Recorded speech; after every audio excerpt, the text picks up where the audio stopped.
Hello everyone, welcome back. Let's try some other example.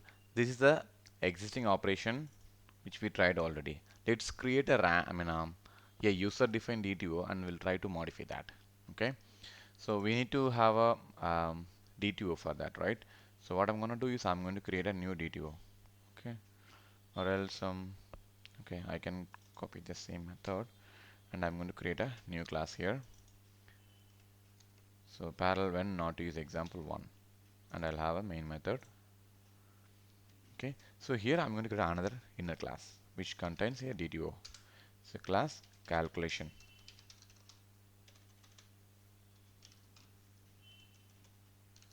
Okay,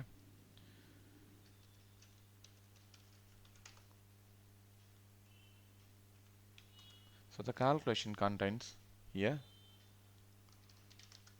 integer variable total.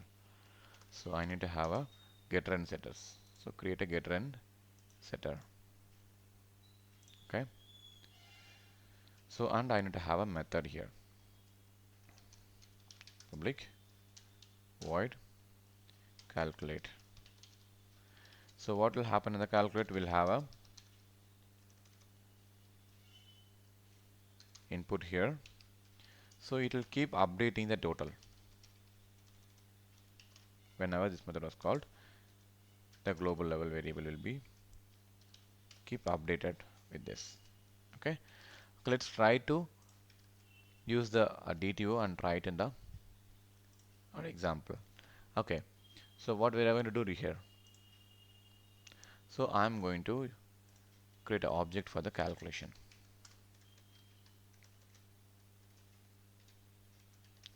Calculation cal is equal to new calculation.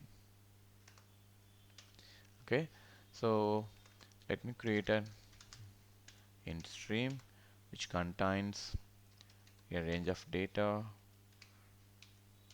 range close 0 to 1, maybe 2000, and dot.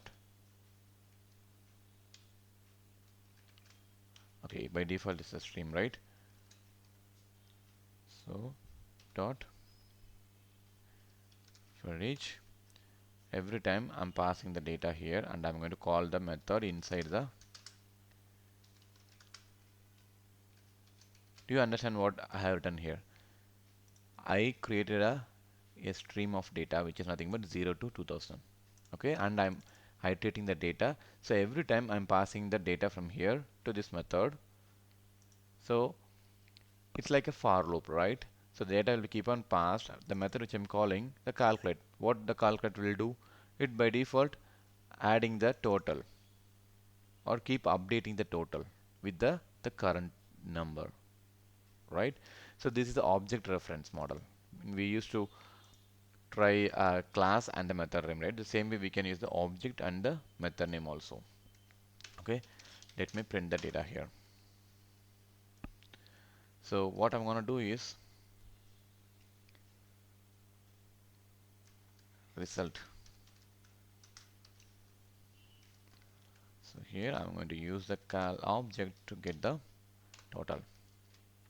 Okay, let me minimize that. Let me run this method. So this is the outcome. So this is the outcome of the above body. What I'm going to do is I'm going to do the same thing with a parallel. So I'm going to have the same range of data, but before iterating the data, I'm going to use the parallel stream, and then I'm iterating the data. Okay, now you can see result in sequential flow, result in parallel. Now you should be able to see what is the difference. Why we are keep telling that when your data keep updating, we cannot go for the parallel streams. See the data. The sequence is returning some proper data and the parallel returning some data which is not matched with the sequential. Let's keep running that.